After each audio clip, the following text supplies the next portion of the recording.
Race 4 on the program is the DSTV Gold Vase. It's a Group 3 event over the marathon trip of 3,000 meters.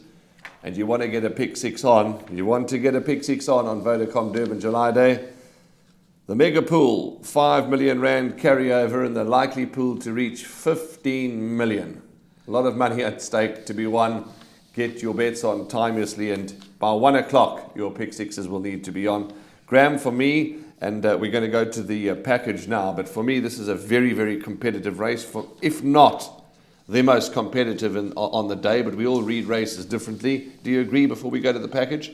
I do think it's the most difficult race on the card. The betting suggests that too. Bayberry, a very weak favourite at 5-1. Justin Snaith has a very strong hand with Bayberry and Double Mint. Double Mint is quite fancy to run a big race over this extended trip, so I look forward to hearing what he has to say. Okay, let's go into that package. We're going to watch Dream Destiny's last performance, and we're going to hear from a whole host of our colleagues. Parmesan's Pride, down the inside, Shareholder Legitimate, coming to the 200-metre marker, Silver Host, and Dream Destiny's a big runner on the outside. It's Silver Host and Dream Destiny, but Silver Host is finding on the lead, and Silver Host has won it. Dream Destiny second, Parmesan's Pride, and then Favour. Flickerty has got a couple more runs before she hopefully goes to stud. Last time out, the pace was very slow for her. I think she's better suited to this sort of distance. She's well, but just hoping for a better run.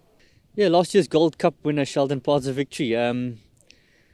He's a good stayer. He proved it last year. His work has been very good. It feels like he's bouncing back to his best. I'm expecting him to run a very good race leading up to the Gold Cup at the end of the month. So I'm expecting him to be in the first 4. Baber and Double Mint are doing really well at home, but we've drawn 15 and 16. So we've got to go from grass to poly, back onto grass, across the road, and a 15 and 16 draw. There's a lot. I do think they are probably some of the better horses in the race, but they've got it all to do. But in saying that, they're doing really well at home. I think Bayberry is flying in the tell. But if you look at his form, he cannot get a horse on his left. So every race he's run, he's either been 13 out of 13, 14 out of 14, and now I think he's 16 out of 16. But he's getting used to it. That's the good news. So, could be the lurker. I think they have priced, that it should almost be 5-1 in the field. There's horses like marching along or marching together. Those are horses that can stay really, really well. So, I'd be quite careful in this race. Race number 4, a test of stamina. The 2 Justin Snaith runners, unfortunately, are drawn out very, very deep. And Justin Snaith, he's bullish, but he's just hoping that he can overcome the draw. So we'll be looking for big performances from the 2 Justin Snaith runners. A horse like number 16, Bayberry, they're expecting a huge performance on the day. From my perspective, when 20-1 was available, number 1, Holy Warrior, no problems. 1 draw, 54 kilograms on the back, and this is a horse that you have to throw into all your calculations. Ran behind Black Nap last time out, and if you're looking for the shrewdie in the race, number 1, Holy Warrior, for your top 4 selections as we go back to the studio. Thank you very much, Sheldon. And Graham, although I did say that it's a very competitive race, which it is, my bet that I'll be taking boxed exactors as many times as I can, Bayberry. I quite like him for the first choice. But I've got healthy respect for Atiab, horse number 10.